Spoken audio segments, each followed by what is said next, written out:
The moment the call came, my world tilted. "Mom!" Lily's small voice quivered through the phone. "Grandpa said they had to go. I'm still at the airport." For a moment, the world went silent. No traffic, no air, just the sound of my own heart detonating in my chest. "They left you?"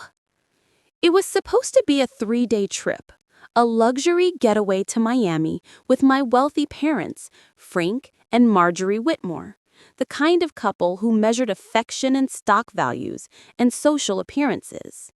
They were the picture of old money perfection, the sprawling estate, the charity galas, the smug smiles. To them, image was everything, and weakness was the one sin they never forgave.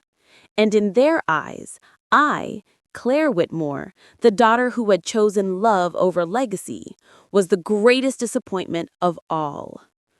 I hadn't spoken to them in years, not since I ran off with Ryan, the small-town mechanic they said reeked of mediocrity. When the marriage crumbled, as they predicted, I was left with a child and a mountain of "I told you so" hanging over my head. When I returned home to my parents' estate, a single mother with an 8-year-old daughter and no husband, I could see the triumph in my father's eyes.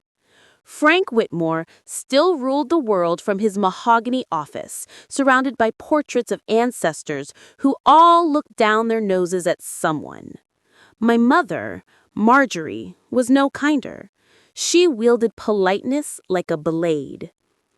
"Oh, Claire," she'd said when I asked if they wanted to spend time with Lily.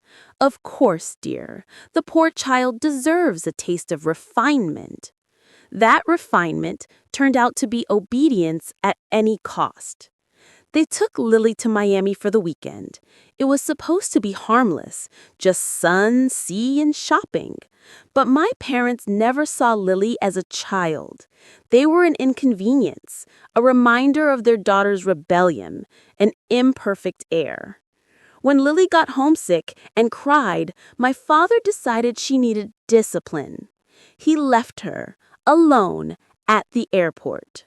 He walked away while she clutched her stuffed rabbit and begged to go home.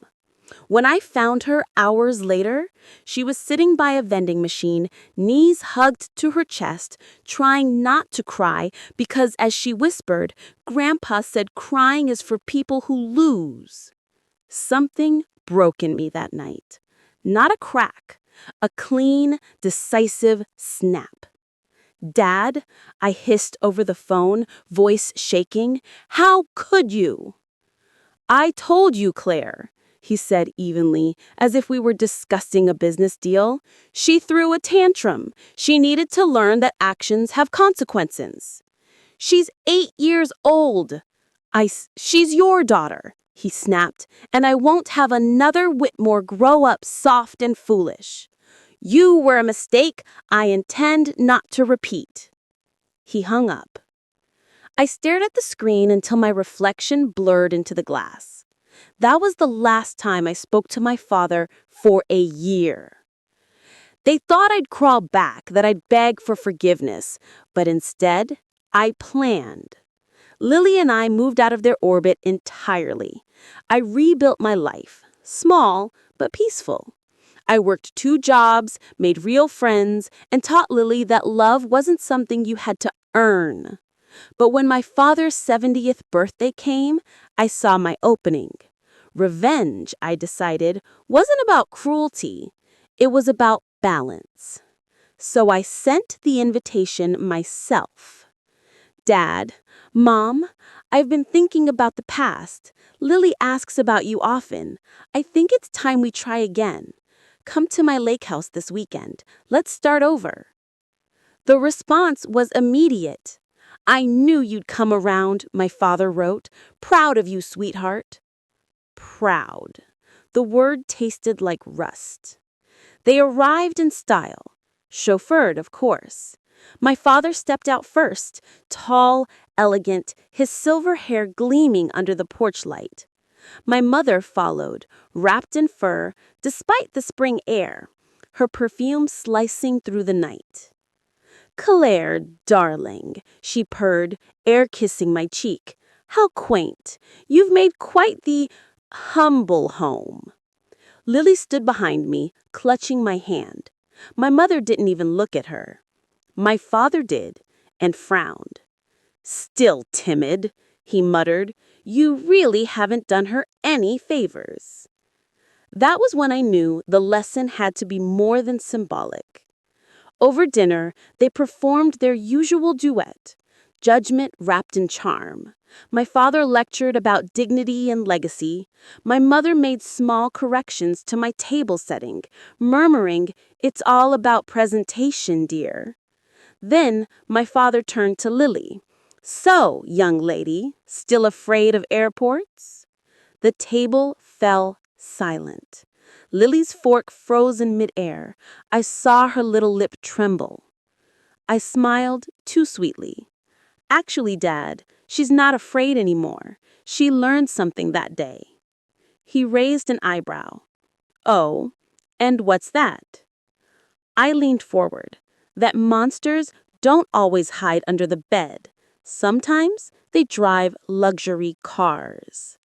He stiffened. My mother gasped softly.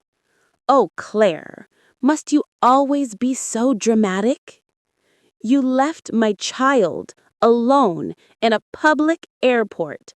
If drama's all it takes to make you understand that, then maybe you should be scared of what I can do." I waited until nightfall. The storm rolled in on schedule, thunder shaking the windows, lightning cutting the sky. I told them the generator was in the boathouse and that the lights might flicker. My father, ever the patriarch, insisted on checking it himself. When he stepped outside, the doors locked automatically behind him, timed, remote controlled. The storm raged harder, drenching him as he banged on the windows, shouting my name. Inside, my mother was pale. "Claire," she whispered, "what are you doing?" "I'm teaching him," I said softly. "Just for a few hours. Don't worry, he won't freeze. He'll just have time to think." When I finally opened the door, my father stumbled in, soaked, trembling. The storm reduced him to something fragile and small. His eyes darted to Lily, who stood beside me, silent and watchful. "I'm sorry," he whispered. For once, I believed him. After that night, everything changed.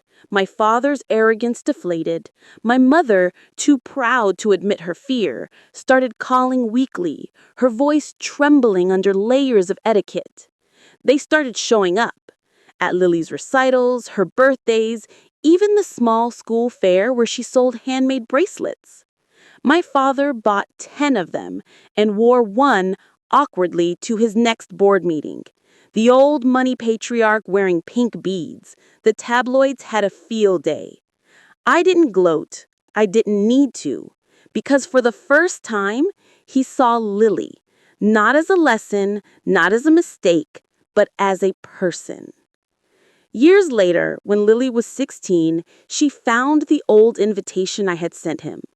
"Mom," she said, "you planned all that, didn't you? The storm, the power, everything?" I met her eyes. "Would you think less of me if I said yes?" She smiled faintly.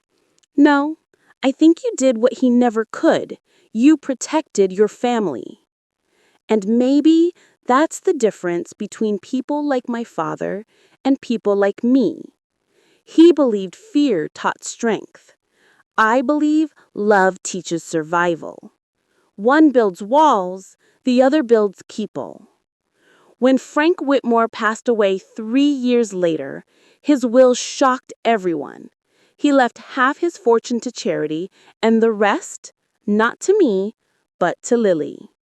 The lawyer read his final note aloud. "To Lily, the only Whitmore with the courage to forgive what others could not. You taught me the meaning of worth." Lily cried that day. I didn't, because I knew his final act wasn't charity. It was redemption. And maybe, just maybe, that meant my revenge had worked after all.